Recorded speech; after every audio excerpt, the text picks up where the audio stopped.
new on Curiosity Stream. I'm James Burke. I'm going to take you on a journey through time. James Burke's visionary series returns, reimagined for our time. Now, this is all uncharted territory. The Washington Post hails Burke as one of the most intriguing minds in the Western world.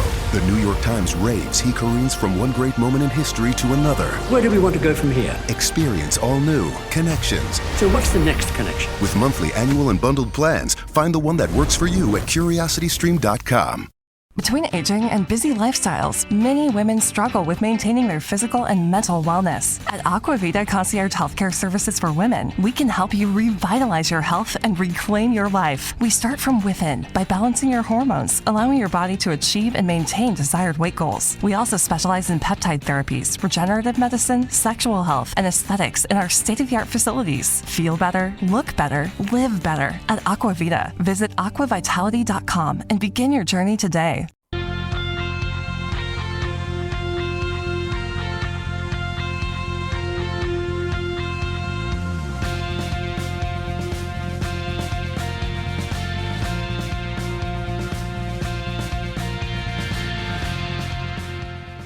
Buenas tardes. Hoy vamos a dedicar un programa muy interesante de protección contra incendios. Contamos con el subdirector de Seguritenia, Enrique González, Juanjo Arena, redactor de la revista. Buenas tardes. Buenas tardes, Carmen.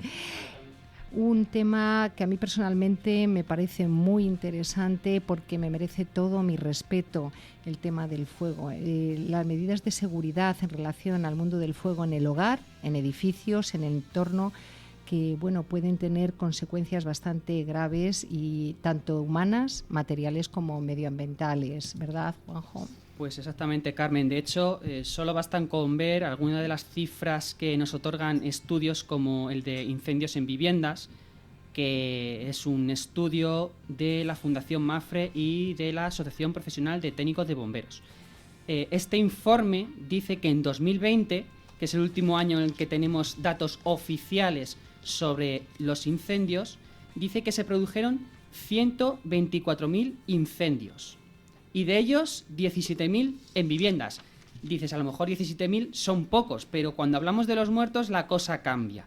En total se produjeron en 2020 164 muertos en incendios y explosiones y de ellos el 74% en viviendas. De ahí la importancia de la protección contra incendios, sobre todo en nuestras viviendas, en nuestras casas. Sí, la verdad es que son datos que ponen los pelos de punta porque cada año son cifras similares, pero nadie mejor para contarnos precisamente estos datos que comentaba Juanjo que el invitado que tenemos hoy en primer lugar, Víctor Manuel Fernández de la Cotera, que es vicepresidente de la Asociación Profesional de Técnicos de Bomberos y jefe de bomberos del Ayuntamiento de Fuenlabrada. Él nos va a facilitar todos esos datos que tanto APTB como MAPFRE realizan cada año, aportándonos un poco los incendios que hay en las viviendas, el número de incendios. Estos estudios, para que se hagan una idea los oyentes, clasifican todo tipo de situaciones, incluso las horas del día en las que se producen más siniestros de este tipo. Saludamos ya a Víctor Manuel Fernández. Buenas tardes. Hola, buenas tardes. Nos contaba Juanjo que algunas de las cifras relacionadas con los incendios en España, pues ya decíamos, son muy elevadas, ¿no? Y de hecho, a lo largo de esta semana pasada y en las últimas semanas hemos visto incendios en viviendas, ¿no? ¿Cuál es la situación en torno a los incendios en los hogares de nuestro país? Bueno, efectivamente, como os he escuchado al inicio del programa, nosotros durante el año pasado, el 24 de noviembre concretamente, presentamos el Estudio Nacional en Fuenlabrada de Víctimas de Incendios del año 2020, pero os puedo aportar unos datos de este año 2022 de lo que llevamos. Son datos provisionales, a falta de confirmación oficial por parte de los institutos de medicina legal. Pero mira, por ejemplo, en este año 2022, enero, por ejemplo, ha sido el peor mes, batiendo todos los récords desde 2010, con 40 fallecidos por fuegos en un solo mes. 40 fallecidos en enero de manera total, de los cuales creo recordar que 28 de esos 40 han muerto en sus viviendas. Tenemos que recordar además que lamentablemente tuvimos a principios no recuerdo la fecha, pero tuvimos un fuego muy importante en Valencia, en Moncada, en una residencia de ancianos donde fallecieron, quiero recordar, nueve personas. Entonces, bueno, este año hemos empezado un año bastante malo, y en lo que respecta al año pasado, 2021, que es lo que vamos a presentar pues en el segundo semestre de este año 2022, pues ya digo, a falta de confirmación de datos oficiales, vamos a estar en la línea aproximadamente de los 2 últimos años, y estaremos por encima, lamentablemente, de los 150 fallecidos por incendios. Wells Fargo presents one of the surest ways to grow your money. A Wells Fargo CD account, where you can earn a 5.00% annual percentage yield on an 11-month term with a minimum opening deposit of $5,000. Visit a Wells Fargo branch or wellsfargo.com/CD rates to open a CD account and start growing your savings with us. Wells Fargo Bank, N.A., member FDIC. Hello, saver. Whether you're saving for that trip to the tropics or saving for an emergency, now is the time to take advantage of Wells Fargo's savings options. Wells Fargo offers savings accounts that can help you save towards your goals. So, what are you saving for? Visit a Wells Fargo branch or wellsfargo.com/save to open a savings account today. Wells Fargo Bank, N.A., member FDIC. Unas cifras bastante trágicas, como nos comentas, pero no sé si nos puedes decir cuáles son las principales causas que provocan la mayoría de los incendios en las viviendas.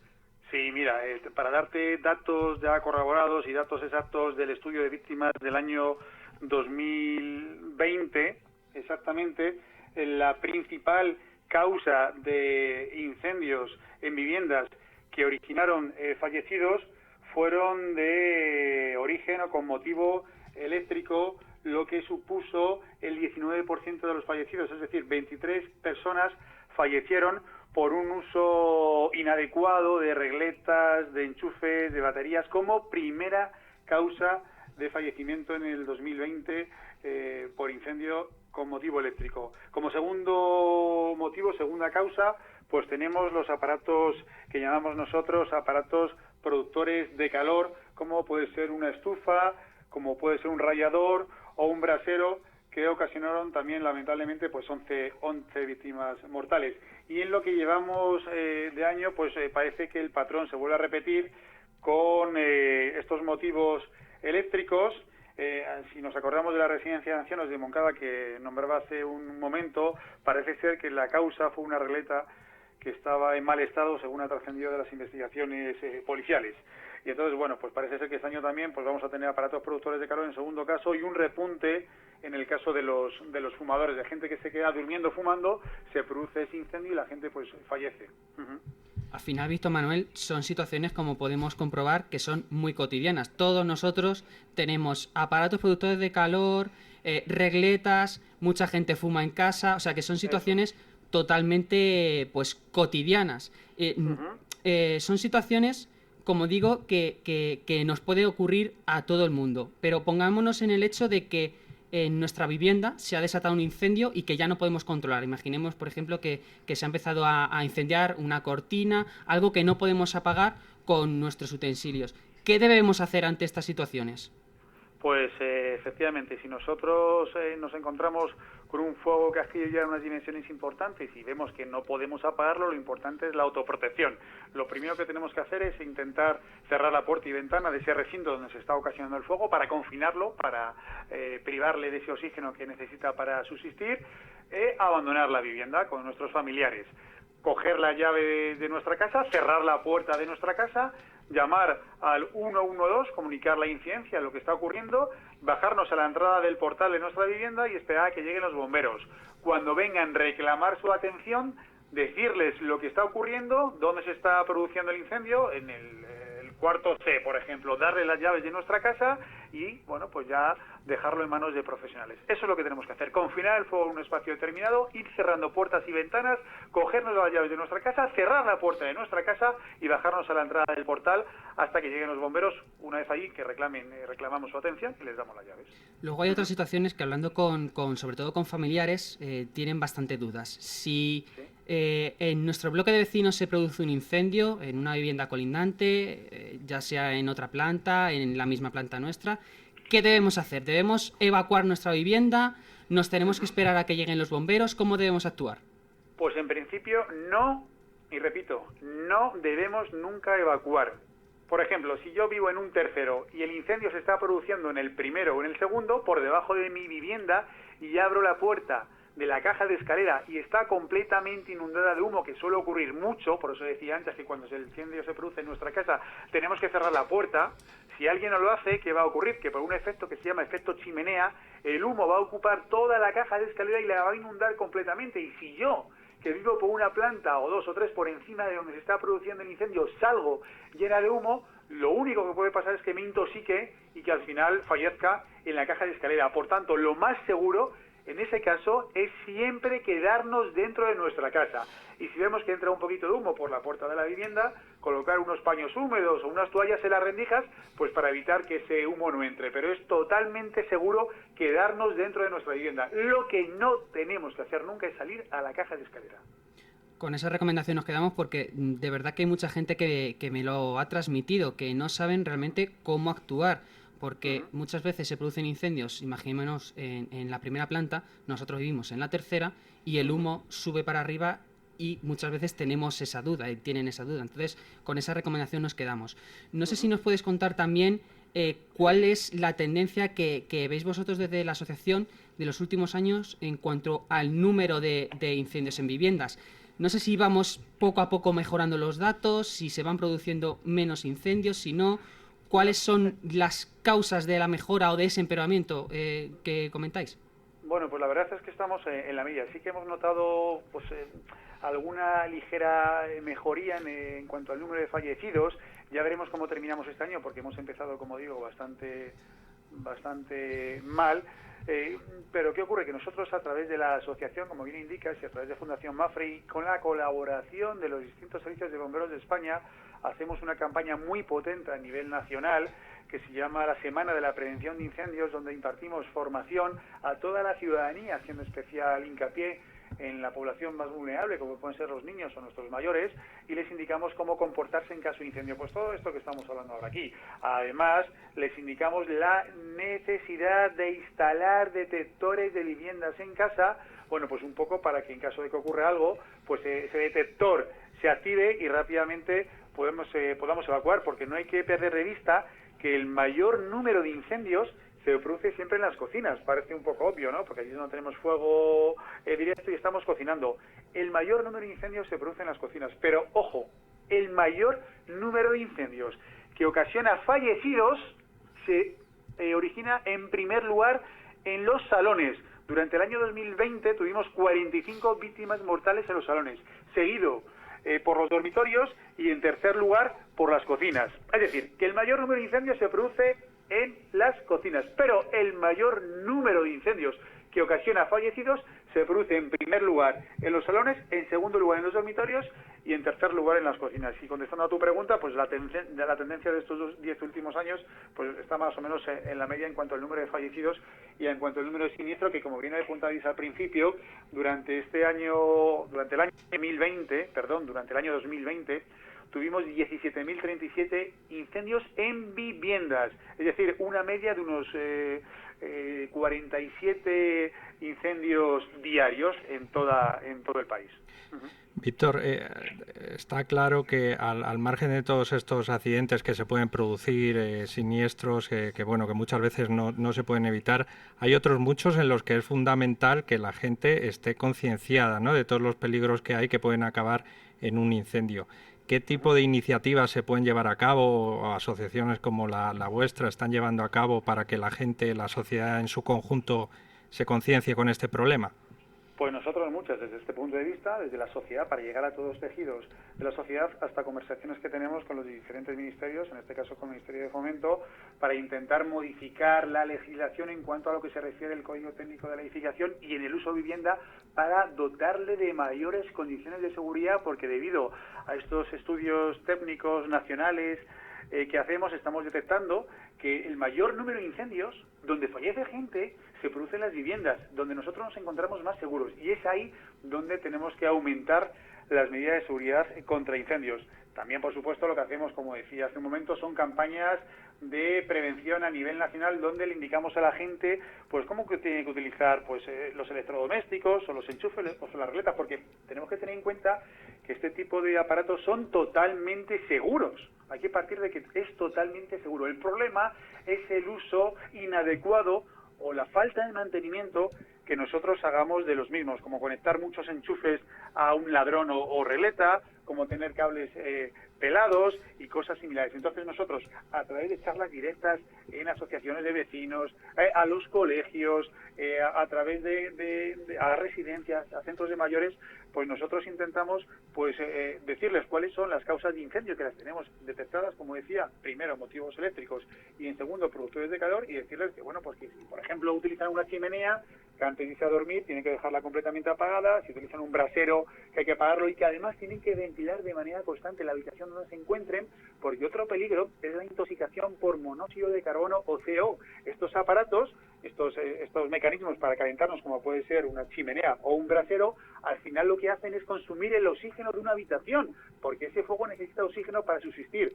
Si la habitación se encuentra completamente cerrada y tengo ahí un brasero, tengo una chimenea, el fuego va a ir consumiendo poco a poco el oxígeno y se va a producir un gas muy peligroso, incoloro, que no huele y que es mortal, que es el monóxido de carbono. Y todo esto nosotros se lo decimos a la gente, al igual que no se puede poner un generador, por ejemplo, dentro de un sitio cerrado para alimentar, no lo sé, cualquier aparato que tengamos dentro de la vivienda. ¿Por qué? Porque ese generador es un motor de combustión, bueno, que va a producir una serie de gases y que nos puede intoxicar, y que de hecho ya ha fallecido gente así. Por tanto, nosotros estamos haciendo un esfuerzo decidido ya hace muchos años, pues a través de campañas de ámbito nacional, que tiene mucha repercusión y que llega pues a una población, a un sector de la población bastante amplia.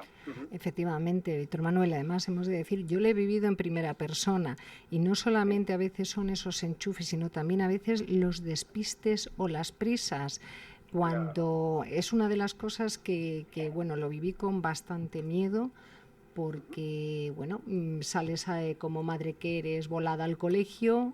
Una de las adolescentes que tenía en aquel momento, en mi caso una de mis hijas, dejó la plancha del pelo encima de la cama enchufada.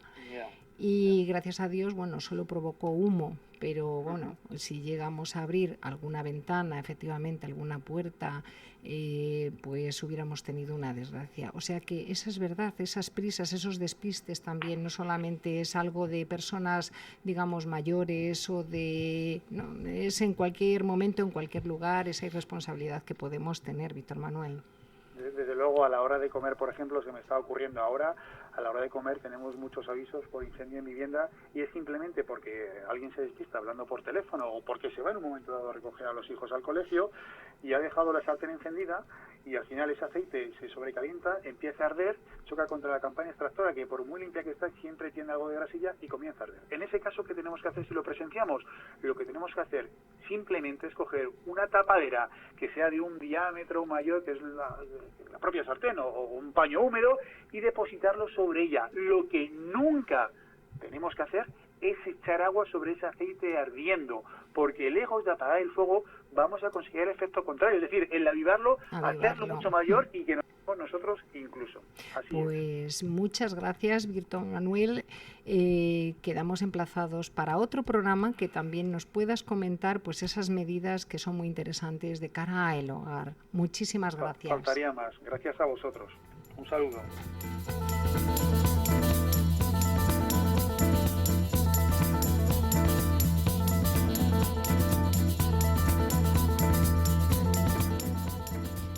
Bueno, pues ya hemos visto cómo se pueden provocar esos accidentes en el hogar. Hemos visto que Víctor Manuel nos ha comentado en ese estudio de víctimas de incendio en el hogar 150 fallecidos y por motivos cotidianos, motivos eléctricos, estufas, algún fumador. Bueno, pues la autoprotección importantísimo, abandonar la vivienda en ese momento y llamar al 112.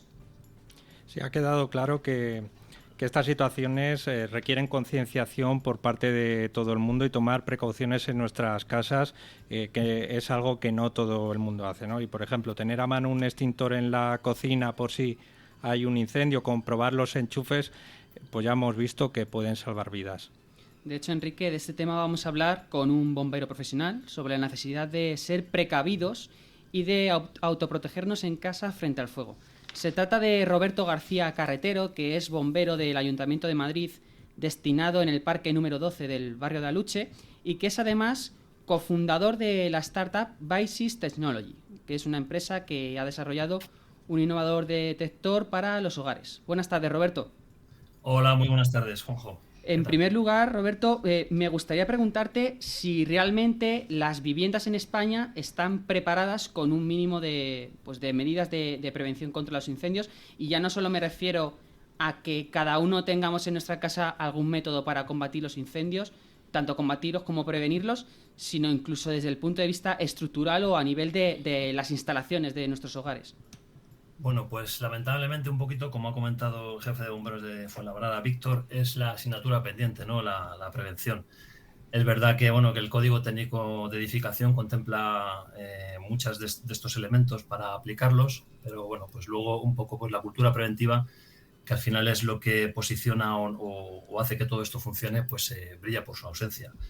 Para daros un dato, deciros que en las viviendas en España tan solo un 10% cuentan con algún dispositivo de detección de incendios, y esto hace pues que para nosotros como bomberos se dificulte mucho lo que es el rescate en cualquier vivienda, ¿no?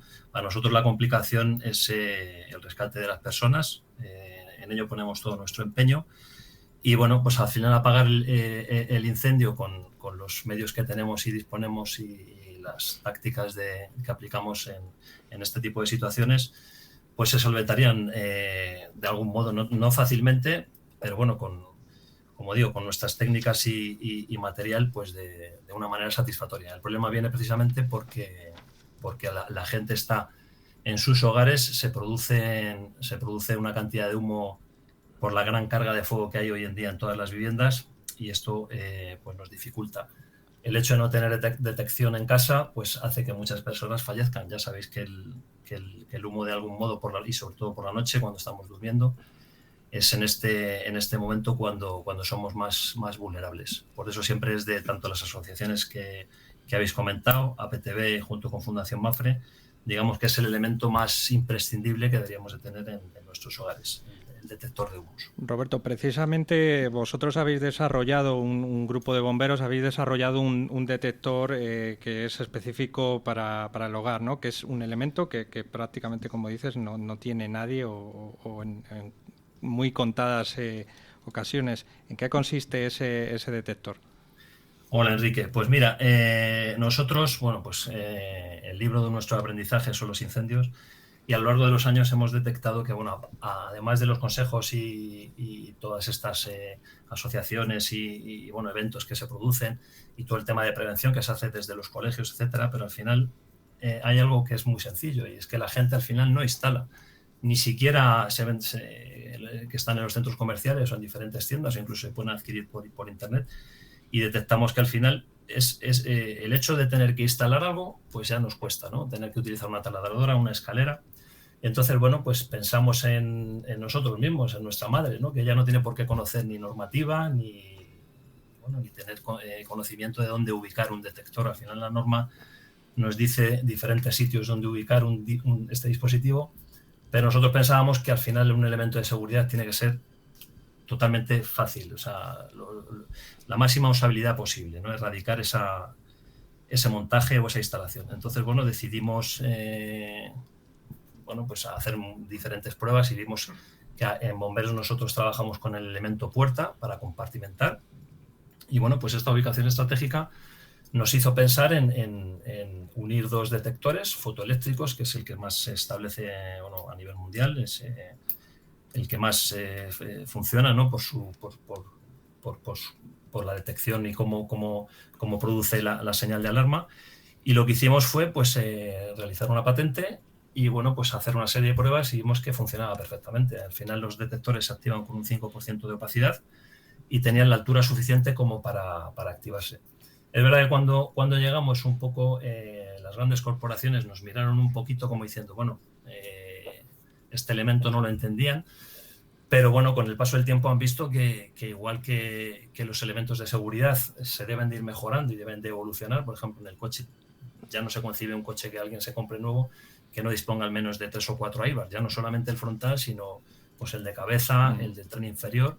Pues pensamos que en las casas el detector en techo, por cómo evolucionan los incendios, en ocasiones esas temperaturas entre menos 10 y 50 grados hacen que el detector colapse de algún modo, porque este dispositivo hay que recordar que lleva un buzzer, que es una placa bimetálica que genera un ruido de 85 decibelios y en ocasiones falla. Esto no lo decimos nosotros, lo marca la NFPA como la normalizadora americana, en la que dice que de cada 5 incendios, en 3 en ocasiones falla el detector. Entonces pensamos que es compatible con los detectores de techo y pensamos que este dispositivo facilitador pues lo que va a hacer es democratizar este elemento y señalar el dintel puerta como un punto estratégico para la detección más efectiva. Y que hablamos, por decirlo de alguna manera, de un simple detector, ¿no? Que es un dispositivo que lleva mucha tecnología dentro, por eso lo de simple, pues tampoco es que sea así,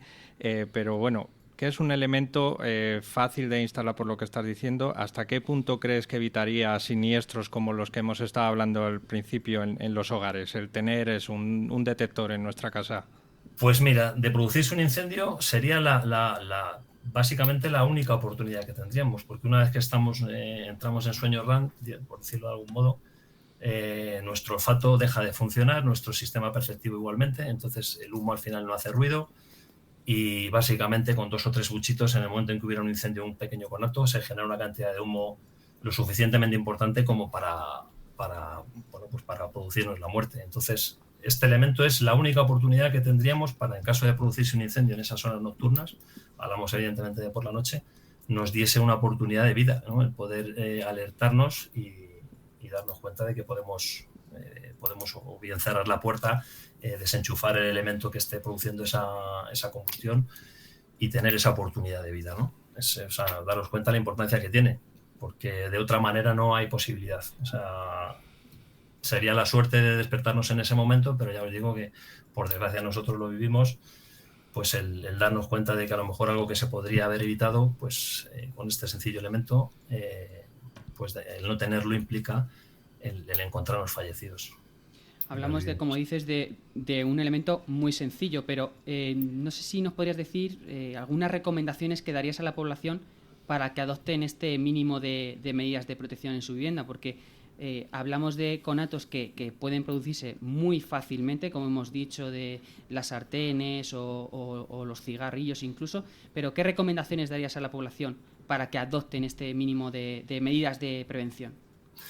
Bueno, pues ha señalado Víctor, el jefe de Fuenlabrada, básicamente lo que se suele oír en estas campañas, ¿no? Pues el tema de las regletas, del tema eléctrico, sobre todo se ha hablado también si no se ha hablado de cigarrillos, el no fumar en estancias o por supuesto cuando estamos cansados o en la cama. Pero yo recomendaría algo fundamental que no se suele comentar mucho y es la acumulación. Al final, evidentemente para que arda algo, aparte de haber una energía de activación y el comburente, hay combustible, ¿no? Entonces, evidentemente las casas hoy son muy pequeñas por lo menos las nuevas que se están haciendo, y pues tendemos a acumular textiles, ropas, muebles, y eso hace que la carga de fuego y el tiempo en la evolución de ese incendio se haya acortado. O sea, antiguamente decían que un incendio, para encontrar en una habitación una evolución completa, hablábamos de 17 minutos, y hoy en día en 3 minutos tenemos un incendio generalizado. Es por eso, y volviendo otra vez al tema del detector, ¿por qué insistimos en que es necesario evolucionar en los detectores? Porque los fuegos han evolucionado. Entonces, básicamente, la recomendación que yo, como bombero, daría a cualquiera que nos esté escuchando es que, bueno, pues que al final el eliminar combustible, el eliminar carga de fuego, o sea, no hablo de tirar los muebles, obviamente necesitamos enseres y ropa, pero es verdad que acumulamos una cantidad de cosas que son innecesarias y que cuando, por desgracia, se produce el incendio, pues al final es combustible que va a provocar mucho más humo en nuestro hogar y va a dificultar pues la evacuación y para nosotros luego de cara a la extinción. Ese sería el principal consejo, ¿no? La acumulación de enseres. Pues ya sabemos todos a poner detectores en nuestras casas. De hecho, un ejemplo que a mí me llamó mucho la atención es que en Francia, en Gran Bretaña y en Alemania es obligatorio tener detectores en nuestras casas. En España todavía no, y digo todavía, que esperemos que llegue a ser obligatorio para que ese 10% se convierta en un número superior, pero aquí radica la importancia de tener detectores en nuestras viviendas. Pues nada, Roberto, muchas gracias por estar con nosotros y por hablarnos de todos estos temas tan interesantes que tenemos. Muchas gracias a vosotros y enhorabuena por el programa. Un saludo.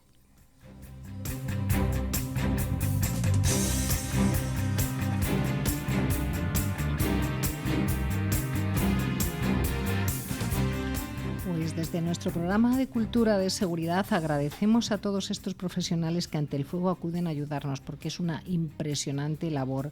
Pero, Enrique, ¿qué pasa con las empresas en nuestro entorno laboral a veces o, bueno, también familiar, pero bueno, en las empresas? Sí, pues sí, en las viviendas estamos hablando de un tema fundamental. En las empresas no solo es que sea fundamental, sino además que hay una normativa detrás que lo hace algo obligatorio, ¿no? Las empresas tienen que tener unas mínimas medidas de seguridad, fundamentalmente y sobre todo aquellas grandes industrias que trabajan con materiales, pues bueno, digamos, un poco más susceptibles de generar un gran incendio. Pero bueno, también hay quien trabaja para desarrollar las medidas de seguridad oportunas para que las empresas estén lo más protegidas posible contra los incendios. Si bien es una responsabilidad de estas organizaciones cumplir la ley y garantizar que sus trabajadores y sus instalaciones cuenten con medidas de seguridad. Y bueno, para hablar de ello tenemos hoy en el estudio a dos representantes de asociaciones de protección contra incendio y de riesgos. Estamos con John Michelena, que es el director general de CEPREVEN. Buenas tardes, John. Buenas tardes. Y estamos también con Antonio Tortosa, que es el presidente de la asociación Tecnifuego. Buenas tardes. Hola, buenas tardes. Bueno, tenemos todos en la memoria el incendio de la Torre Windsor o otros que ha habido como la fábrica del Pozo hace ya unos cuantos años, que acabó arrasada y hubo que evacuar a un montón de gente y tener la producción parada durante mucho tiempo. En términos generales, desde vuestra experiencia, ¿cómo creéis que es la situación de la protección contra incendios dentro de la industria y de las empresas? ¿Ves que hay una concienciación real y que se implantan medidas suficientes? Bueno, la respuesta es depende, ¿no? O sea, el tejido que tenemos de empresas en España es muy amplio, ¿no? Entonces, si pensamos en las grandes empresas multinacionales, por lo general, por cultura propia, tienen todas las medidas implementadas, tanto las obligatorias como muchas veces medidas voluntarias adicionales, porque son muy conscientes del riesgo que tienen y además suelen tener gente dedicada para ello, ¿no? Especialistas en protección contra incendios y muchas de ellas incluso cuerpos de bomberos propios en las grandes factorías. Según vamos bajando el tamaño de las empresas, pues ya la cosa va disminuyendo. Hay un tramo que, bueno, hay empresas que aceptan la legislación y, bueno, pues implantan las medidas que les resultan obligatorias. Otras empresas consideran que es un gasto innecesario y productivo e intentan pues hacer, bueno, no digamos trampas, pero sí ir al límite de lo que marca la normativa para no instalar esas medidas de protección, ¿no? Muchas veces igual tienes una medida de protección que la tienes que instalar a partir de un sector de 1000 metros y hacen los sectores de 999 metros para no tener que meter. Entonces realmente no están incumpliendo la normativa, pero sí que hay una voluntad de ahorro. no vamos a decir de no protección, pero sí de ahorro. Yo a esta gente, para intentar concienciarles, lo que les diría siempre es qué estarían haciendo hoy si se hubiese quemado ayer su empresa, para que se pongan pues en una situación que la gente no lo considera, ¿no? No es como un accidente de tráfico que ocurre mucho, los robos, que se me van a robar, incluso la ciberseguridad, ¿no? La gente está mucho más concienciada, pero la gente piensa que el incendio es cosa de otros. Entonces no tiene esa percepción de que le vaya a pasar a él, con lo cual, pues si no está concienciado de verdad, es difícil que adopte las medidas y sobre todo las mantenga en condiciones, ¿no? Hemos hablado antes de los detectores domésticos. Bueno, el problema no es tener el detector doméstico, es mantenerlo con la pila activada, ¿no? Yo tengo en casa en el hall unos detectores y cuando se me olvida cerrar la puerta de la cocina y estoy haciendo algo que echa mucho humo, pues se enciende y pita. Y digo, ya, pues qué bien que pita. Sin embargo, hay gente que dice que bueno, esto es un trasto, hace mucho ruido y que quita la pila y ya está. Entonces, no solo hay que obligar a la gente a poner cosas, sino que hay que convencerles de que lo necesitan y de que es bueno para ellos. Hablamos de varios niveles de concienciación, incluso me atrevería a decir, a veces, varios niveles incluso de decencia. Pero con el objetivo de establecer un poquito un mapa de cómo están las empresas en la situación de protección contra incendios, ¿nos podría decir cuáles deben ser las características y las medidas generales para que las empresas estén protegidas frente a los incendios? Bueno, vamos a ver, hay un reglamento, el reglamento de protección contra incendios en instalaciones industriales, donde es de obligado cumplimiento, y además también me gustaría comentar aquí que la empresa o el empresario tiene una responsabilidad en el tema de riesgos laborales, incluso tema penal, si incumple o hay un problema de incumplimiento normativo o de mantenimientos o de etcétera. Eso es lo primero que habría que comentar. Luego, a nivel de normativa, y como ha comentado John, de verdad es que es incomprensible que en una industria la instalación de protección contra incendios, en vez de mirarlo como una inversión, igual que cualquier otro sistema o maquinaria, sea un gasto. Eso creo que es equivocadamente y tremendo, porque en un incendio hay una parte que es en caso de destrucción, ¿verdad?, lo que no produciría. Incluso el 80% de las empresas pequeñas y medianas que han perecido un incendio, pues han tenido el no volver a reiniciar el trabajo. Y eso la causa económica es muy, muy importante. Efectivamente. Sí, yo creo que una cosa que también podemos complementar es que la legislación es muy compleja y la seguridad contra incendios también es muy compleja. No hay un sistema bueno para protegerse contra el incendio. Por ejemplo, el reglamento de instalaciones de protección contra incendios establece 14 sistemas y dentro de cada sistema hay muchísimas variantes. Entonces, no es decir, pon esto y lo tienes solucionado. Pues depende del riesgo que tengas. Hay que hacer un análisis del riesgo que tienes y proteger tu empresa frente al riesgo que tienes. Sí, porque me imagino que cada empresa tiene su idiosincrasia en el momento de que a qué claro. sector se dedica, si es un sector textil, es un sector incluso diferente. Hay materiales que si les echas agua pues pueden producir explosiones, sí, ¿no? Con lo cual hay que tener muy claro qué es la protección que tenemos, ¿no? Entonces, la legislación es muy extensa, pero al ser tan extensa pues deja muchos huecos para el que quiera hacer trampas. Habéis hablado también del mantenimiento, que también es una pieza muy importante de los sistemas con los que cuentan ya las empresas. No sé si, hablando puramente de mantenimiento, veis mucha despreocupación por parte de las compañías y también establecer un poquito un mapa de cada cuánto tiempo hay que hacer este mantenimiento y por qué es importante. Bueno, vamos a ver, el mantenimiento es fundamental de hacerlo por profesionales y que sepan lo que están haciendo.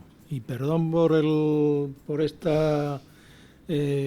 que acabo de decir, porque hay muchos profesionales que no saben lo que están haciendo. Eso partamos de la base.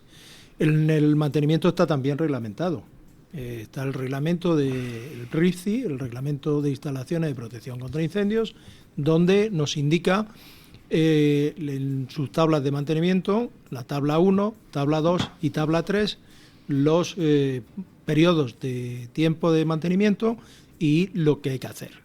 Desde Tecnifuego, desde la asociación, lo que sí hicimos fue una guía de mantenimiento donde ampliaba lo que reglamentariamente venía. Fue una colaboración profesional dentro de los grupos de trabajo, también con CEPREVEN, donde ampliamos en todos los sistemas y equipos que deben de haber. Pero es fundamental, si en una instalación, porque tenemos que partir de una base que las instalaciones de protección contra incendios están activas, pero en reposo. Es una instalación que no es como un ascensor o como es calefacción, como cualquier otro elemento de actividad de un edificio. Si lo vemos que no funciona, automáticamente llamamos al mantenimiento para reparar. Una instalación contra incendios está en reposo y en segundos, minutos, es cuando tiene que funcionar y tiene que funcionar en perfectas condiciones. A sus asociaciones, tanto a CEPREVE como en Tecnifuego, pertenecen empresas instaladoras y profesionales y también mantenedoras de sistemas de protección contra incendios. Como expertos en esta materia y que trabajan directamente con ello, ¿qué recomendaciones se puede ofrecer a los empresarios para que elijan a las empresas y a los profesionales adecuados para hacer esta función, ¿no? Que, como decía antes Antonio, pues es que hay veces que incluso los profesionales pues no lo son tanto en algún caso. Sí, bueno, la legislación establece unos criterios mínimos que tienen que cumplir los instaladores, ¿no? Pero bueno, muchas veces se queda a nivel de papel. Hay otros sistemas, por ejemplo, nosotros en CEPREVEN tenemos una calificación de instaladores en la cual damos un sello de calidad a aquellos instaladores que quieren someterse a unos controles externos y a unas auditorías del trabajo que realizan. Y normalmente pues le hacemos revisiones a su trabajo, comprobamos que hacen bien los proyectos, que los instalan bien, y los que lo hacen bien pues tienen el sello de calidad. Pero son pocas empresas, ahora pues del orden de unas 35 empresas. Sin embargo, pues instaladores acreditados en España autorizados pues pueden andar por encima de los 3.000, con lo cual pues hay mucha gente que nosotros decimos que no sabemos cómo trabajan. Nosotros sabemos que estos señores trabajan bien, pero los demás no. Hay otros sistemas, como es lo que hacen los multinacionales, que es establecer un control por tercera parte independiente. Entonces, tú quieres que te hagan bien la instalación, como es una instalación que no va a funcionar, pues encargas a unos expertos que te hagan el control del proyecto, el control de la ejecución y las recepciones finales. Entonces, nosotros, por ejemplo, certificamos todo ese trabajo cuando entrega el instalador el trabajo. Nosotros certificamos que esa instalación, el día que se entrega, es correcta, está bien montada y vale para lo que hay debajo, que es muy importante.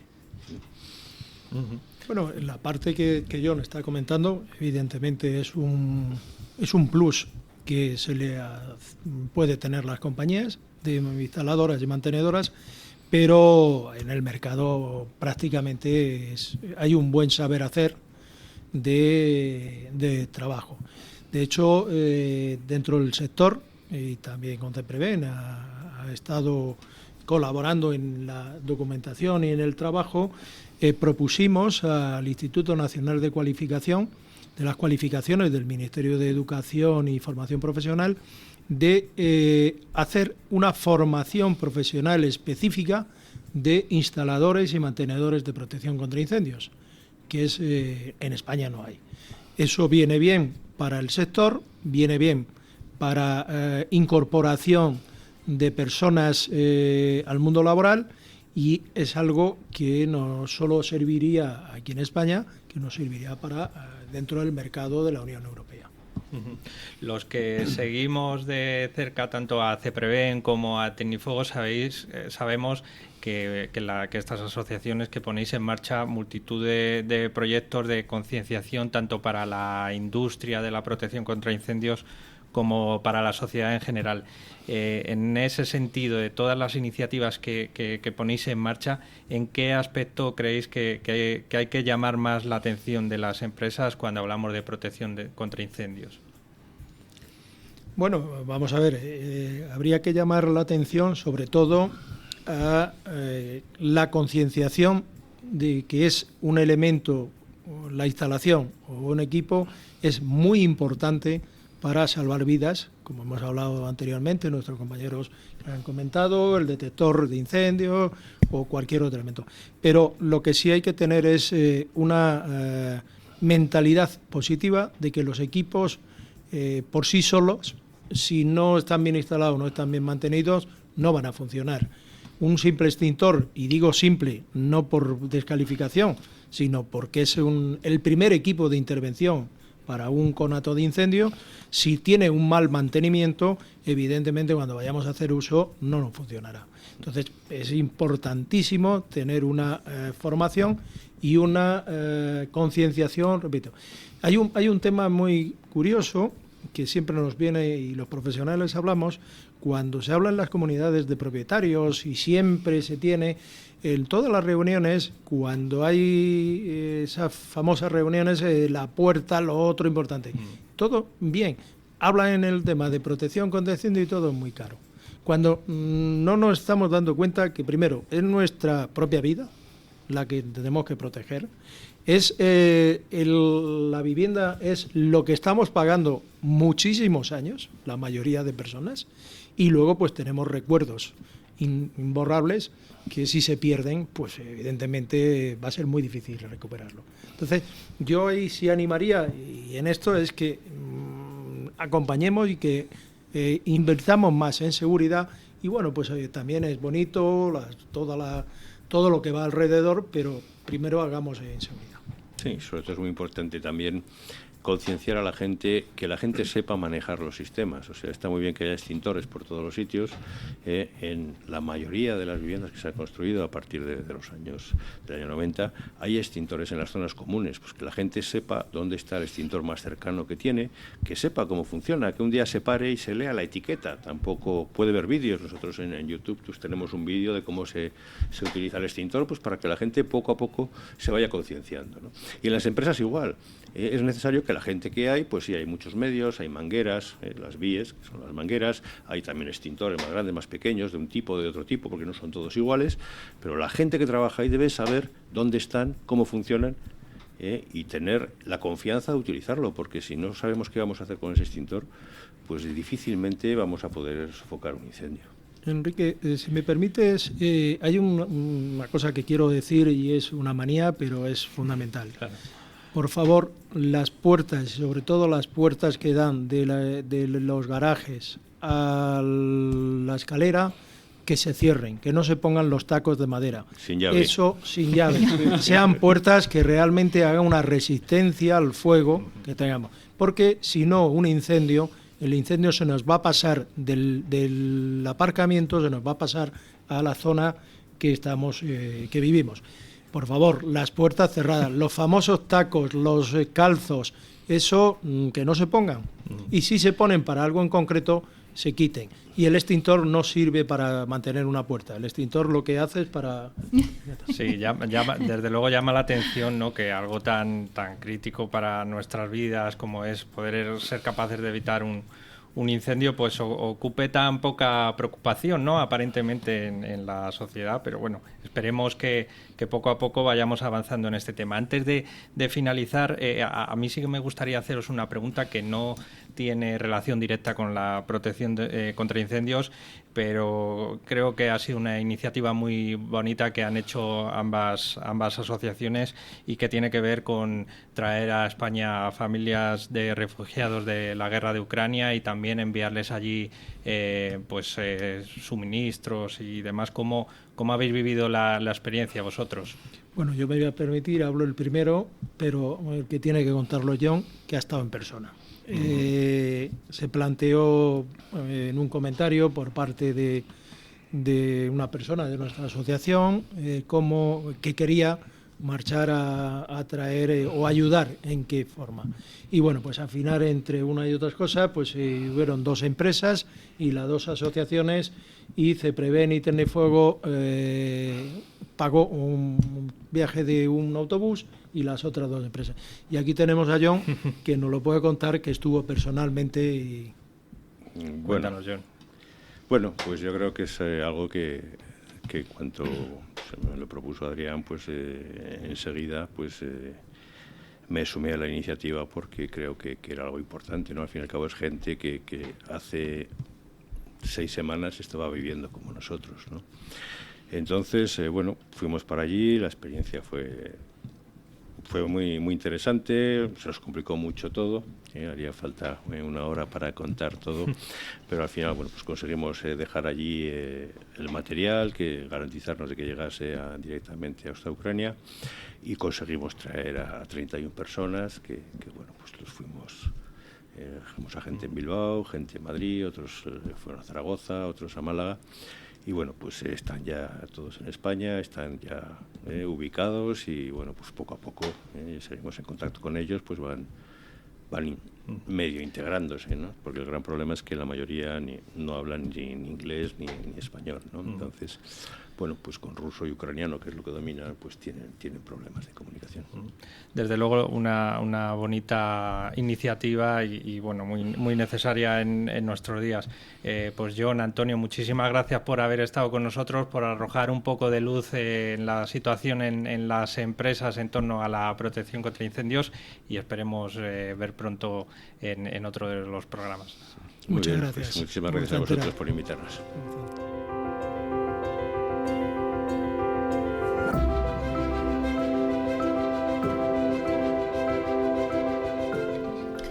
Pues felicitamos por darles la enhorabuena porque ha sido una iniciativa preciosa dentro de esa solidaridad que bueno, estamos viviendo en primera línea con Ucrania. Y bueno, ahora nos vamos a incendios forestales y emergencias, algo que también en época estival supone una enorme tristeza por la pérdida medioambiental y sobre todo pues irreparable a veces, Juanjo. En época estival, pero también en invierno, que muchas veces se nos olvida también. Este tema. A mí personalmente, cuando veo un incendio forestal, se me encoge el corazón, como le pasará a mucha gente. Los últimos datos que ha ofrecido desde el Gobierno sobre incendios forestales corresponden a este pasado 2021, al verano, concretamente entre el 1 de junio y mediados de octubre, y nos decían estos datos que se produjeron cerca de 8.000 incendios forestales, solo en estos meses, en época estival. La mayoría eran pequeños, conatos, que se llaman así, pero es un número bastante considerable. Aunque sea considerable, es el tercer mejor año de la última década en números. Y si hablamos de superficie afectada, superficie vegetal afectada, llegó hasta las 86.000 hectáreas. Este número a lo mejor no nos dice nada, pero vamos a hacer un ejercicio. Nos imaginemos, por ejemplo, un campo de fútbol, el Santiago Bernabéu, por ejemplo. Ahora nos tenemos que imaginar 120.000 Santiago Bernabéus. Pues eso es lo que se quemó el verano pasado en superficie forestal. Y para tratar todos estos temas tenemos con nosotros a Pablo Garriz, que es el presidente de ASELF, de la Asociación Española de Lucha contra el Fuego, una entidad privada sin ánimo de lucro que tiene la finalidad de defender las vidas humanas y el patrimonio frente a siniestros como son los incendios. Pablo, ¿qué tal? Muy buenas. ¿Qué tal? Buenas tardes, noches. Muy bien, pues lo primero que me gustaría preguntarte es cómo ha evolucionado los incendios forestales en España en los últimos años. Bueno, en primer lugar, muchas gracias por esta iniciativa, este tipo de programas y por tener la sensibilidad también por contar con una asociación como la nuestra, que simplemente apuntaros, nace en el año 1959, es la más antigua y más representativa del sector y además estamos declarada de utilidad pública. Por tanto, nuestra labor es un poco hacer de observatorio en muchos ámbitos y de aglutinar a muchos de los participantes y de los agentes sociales que estamos en esto de la seguridad contra incendios, la gestión de emergencias y la protección civil, ¿no? Dicho esto, ¿cómo han evolucionado los incendios? Bueno, pues los incendios, el análisis de los incendios se tiene que hacer desde dos perspectivas. Una que es la socioeconómica y cómo el entorno rural ha evolucionado, y por otro lado la que tiene que ver con los dispositivos de extinción, también cómo han evolucionado. Y esos son los dos elementos que convergen y que viven uno del otro y que son la razón de ser en uno del otro, ¿no? Entonces, en este sentido, ha habido una modernización de los servicios de extinción, una inversión muy grande sobre todo en la parte reactiva, que es decir, lo que tiene que ver con la extinción directa del incendio. El incendio que mejor se provoca, o sea, el mejor incendio es el que no se produce nunca, ¿no? Que es lo que decimos siempre en esto de la seguridad contra incendios. Y en ese caso, pues bueno, pues hay una necesidad de políticas de gestión forestal. Lo que pasa es que la gestión forestal tiene que ir de la mano también de la gestión de lo rural, del ámbito de lo rural. Y ahí nos encontramos con una situación importante. ¿Qué pasa? Que la efectividad de los servicios de extinción de incendios genera menos incendios en teoría más pequeños, y esto tiene un doble filo, porque al final encontramos más masa forestal en el entorno, en el campo, que no deja de ser combustible que está disponible para arder. Entonces, bueno, pues es un poco, grosso modo, los dos componentes o los dos factores que hay que analizar para poderos dar una respuesta a lo que preguntáis. ¿Y cuál suele ser el principal origen de estos incendios forestales? Bueno, el principal origen siempre se habla de que, bueno, que los incendios suelen ser provocados. Hay que hacer un matiz importante. No es lo mismo un incendio provocado que un incendio intencionado. Es cierto que la inmensa mayoría de los incendios en España se deben a causas donde la mano del hombre está, pero eso no quiere decir que haya intención de provocar el incendio. Por tanto, que ese sería el incendio intencionado. Entonces, siempre cuando se habla del incendio se tiende a decir, no, es que los incendios son provocados y esto lo causa la negligencia, la colilla, el no sé qué. Bueno, sí, eso es importante porque permite identificar la causa del incendio en concreto. Pero la realidad del incendio forestal es mucho más amplia. Hay un abandono del monte, el monte deja de ser rentable y por tanto deja de explotarse. Esa es la gran cuestión del incendio forestal. Hablamos del abandono del monte y en muchas ocasiones he escuchado mencionar, mejor dicho, que el cambio climático al que estamos enfrentados también afecta a este tipo de incendios. De hecho, se está últimamente hablando de una clase de incendios que se llama de sexta generación, que son muy mencionados últimamente, pero no sé si nos podrías decir qué son estos incendios de sexta generación. Bueno, el incendio de sexta generación es una clasificación que se pone encima de la mesa desde hace unos años, que es muy mediática, pero desde el punto de vista técnico no es ni más ni menos que la explicación un poco de cómo han ido evolucionando estos dos factores que os decía yo antes, ¿no? Es decir, las condiciones socioeconómicas del entorno rural, del entorno forestal, del campo, y cómo los sistemas de gestión se han ido desarrollando para manejar este fenómeno. Lo único que sí que es cierto que hay una variable que se introduce ahora, por eso lo de sexta generación, que a lo mejor no se introducía en esas primeras etapas o estadios de esta clasificación, que es que arranca de cómo estaba el mundo forestal o rural en España después de la Guerra Civil. Entonces aquí se introduce un factor que es el del cambio climático. Bueno, tiene sus... es muy explicativo el modelo de la sexta generación. A efectos técnicos, pues bueno, pues tiene unas aportaciones más limitadas. Sí que es cierto que los procesos de desertificación, la falta de unas políticas y de unas estrategias de la gestión de los montes, unido a climas extremos o a situaciones meteorológicas extremas, como puede ser la sequía, como puede ser pues una pérdida de la periodicidad de la lluvia, pues genera un componente nuevo. Este es un poco también a grandes rasgos lo que es el incendio de sexta generación, o los incendios que ahora en algunos ámbitos se denominan de sexta generación. Pablo, comentaba antes, diferenciaba entre los incendios que son provocados y los que son intencionados. En esos provocados, que son los que, pues bueno, a veces la gente que va al monte por imprudencias o desconocimiento cometen, pues bueno, aunque muchas veces son cosas obvias, pero conviene recordarlo, ¿no? Y es que qué comportamientos hay que evitar en los montes, ya no solo porque estén prohibidos, sino porque son muy imprudentes y al final acaban pues con miles de hectáreas ardiendo. Bueno, la base de la prevención del incendio es que el combustible esté lejos de la llama, que es una obviedad, ¿no? Entonces, partiendo de ahí, cualquier foco de calor o cualquier fuente de calor en un entorno donde hay combustible y donde hay combustible seco, pues no pueden convivir. De ahí pues que la mayoría de las comunidades autónomas, porque la gestión de los incendios forestales y de las competencias de montes están transferidas a las comunidades autónomas, pues cada comunidad autónoma anualmente, en función de la temporada de incendios, pues plantea unas medidas. Medidas básicas, pues evitar los incendios en el campo, es decir, cualquier llama abierta que se utilice en un entorno donde hay combustible, pues es un riesgo. Los motores, que son elementos calientes por pistas forestales, pues son un riesgo. La basura es un riesgo. La colilla, es decir, fumar y la famosa colilla que se tira por una ventanilla, pues obviamente es un riesgo.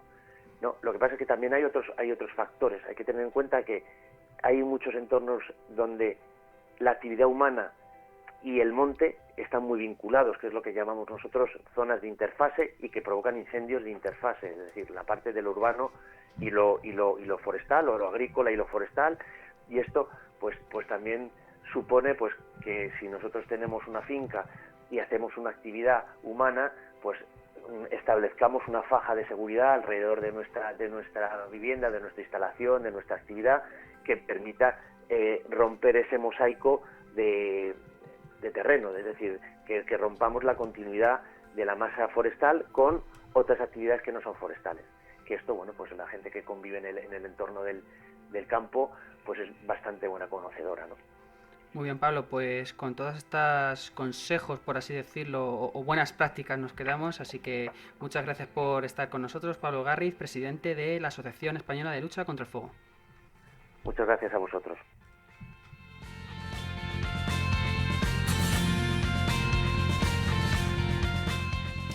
Bueno, pues hemos llegado al final del programa. Agradecer a estos profesionales del sector fuego que con tanto, por nuestra parte, con respeto y con cariño, porque nos lo merecen, la representación que hemos tenido aquí, Víctor Manuel, Roberto, Pablo, John y Antonio.